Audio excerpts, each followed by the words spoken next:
Olá a todos, meus irmãos, minhas irmãs em Cristo, que a paz esteja conosco. Estamos aqui hoje mais uma vez em nome do Centro Espírita Caminho de Luz, neste momento em que a prudência continua a nos pedir que evitemos por mais um tempo ainda o contato presencial para fazermos uma breve reflexão. Lembrando que apesar de estarmos distantes, de não estarmos nos encontrando fisicamente, os benfeitores responsáveis pela Casa Espírita continuam, mais do que nunca, trabalhando a nosso favor, para que o mais breve possível nós possamos nos reencontrar fisicamente no aconchego da Casa Espírita. Então vamos procurar nos manter serenos, com os pensamentos elevados, para que assim nós possamos dar a nossa cota de colaboração aos trabalhadores espirituais da nossa Casa Espírita e aos nossos mentores também. Hoje nós vamos falar um pouquinho sobre o autoconhecimento e a reforma interior. A maioria de nós tem buscado se melhorar intimamente cada vez mais. De que maneira? Fazendo a nossa reforma interior. Mas para que essa reforma interior seja efetiva, o que é necessário que nós façamos? Lá na questão 919 do Livro dos Espíritos, o Kardec ele fez a seguinte pergunta: qual o meio prático mais eficaz que tem o homem de se melhorar nesta vida e de resistir à atração do mal? E a resposta dos espíritos foi a seguinte: um sábio da antiguidade vos disse, conhece-te a ti mesmo. Então ele está se referindo a Sócrates, muito antes de Cristo, filósofo que viveu muito antes de Cristo. Então Kardec ponderou sobre a resposta dos espíritos. Conhecemos toda a sabedoria desta máxima, porém a dificuldade está precisamente em cada um conhecer-se a si mesmo. Qual o meio de consegui-lo? Ou seja, como é que nós podemos nos autoconhecer? E aí é Santo Agostinho que nos esclarece acerca disso. Santo Agostinho diz que, indagando a nossa própria consciência sobre os nossos pensamentos, as nossas palavras, as nossas ações, é possível obter o autoconhecimento. A nossa consciência, ela tem gravada nela as leis de Deus. Então, à medida que nós nos habituamos a essa autoanálise frequente, nós vamos mais facilmente percebendo as nossas más tendências, as nossas fraquezas, as nossas dificuldades, as nossas falhas morais, e assim nós vamos nos conhecendo melhor. E para aqueles que já despertaram em si o desejo da mudança, da transformação interior, esse é o primeiro passo. No entanto, é a partir daí que vem a parte mais difícil, que é justamente a de dominar essas más inclinações, de ter o autocontrole, de fazer com que o nosso autocontrole prevaleça. Então, nós podemos concluir que o autoconhecimento ele é a chave para a nossa evolução moral. E diante dessa conclusão que se chega, o Santo Agostinho ele levanta uma questão muito importante, que é a seguinte: é possível sermos juízes de nós mesmos? Nós não vamos correr o risco de atenuarmos as nossas más tendências?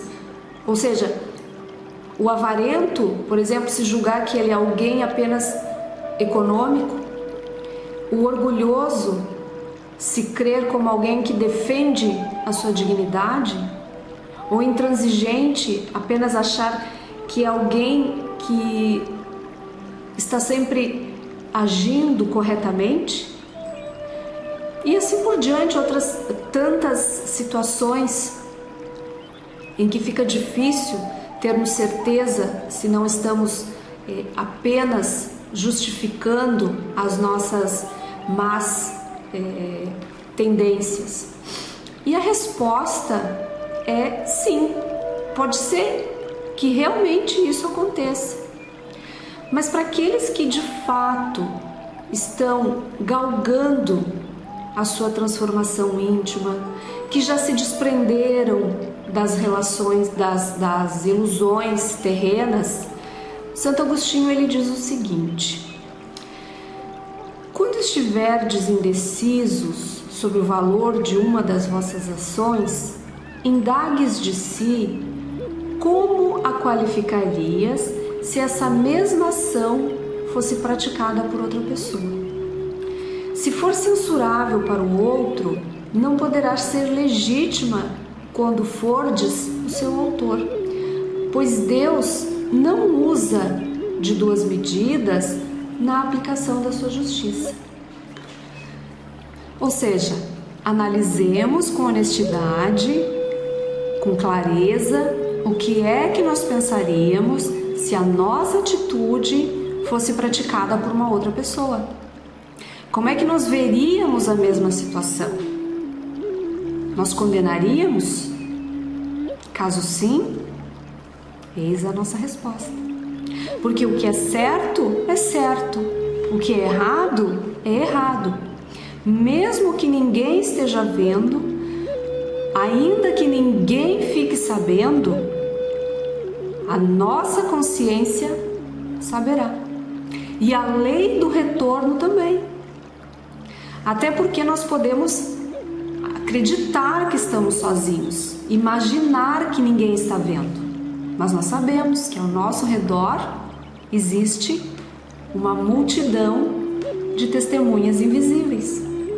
Então não esperemos o amanhã para concretizarmos este autoconhecimento, para só então empreendermos uma mudança de atitudes. Vamos fazer isso agora. Vamos aproveitar a oportunidade que recebemos agora. De que maneira? Contendo as nossas más inclinações, domando as nossas fraquezas e tornando isso um hábito a princípio, mas que com a prática permanente isso vai acabar por se tornar um ato espontâneo, uma atitude natural da nossa parte. É fácil fazer isso? Claro que não é. Nós sabemos que não é. E este é o grande desafio daquele que decidiu pela reforma íntima, pela transformação moral, pela mudança de atitude. Conhecer as suas imperfeições, aceitá-las com humildade e contê-las. Esse é o verdadeiro espírita. Aquele que sabe que é imperfeito, mas que ao mesmo tempo se esforça, exercita o autocontrole, domina as suas fraquezas.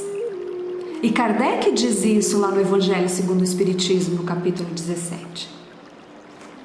Conhece-se o verdadeiro espírita pela sua transformação moral e pelo esforço que faz para domar as suas más inclinações. Essa foi a reflexão de hoje. Eu desejo que todos continuem esperançosos, confiantes na espiritualidade amiga que trabalha neste momento pelo bem maior da coletividade e fazendo as suas orações em casa.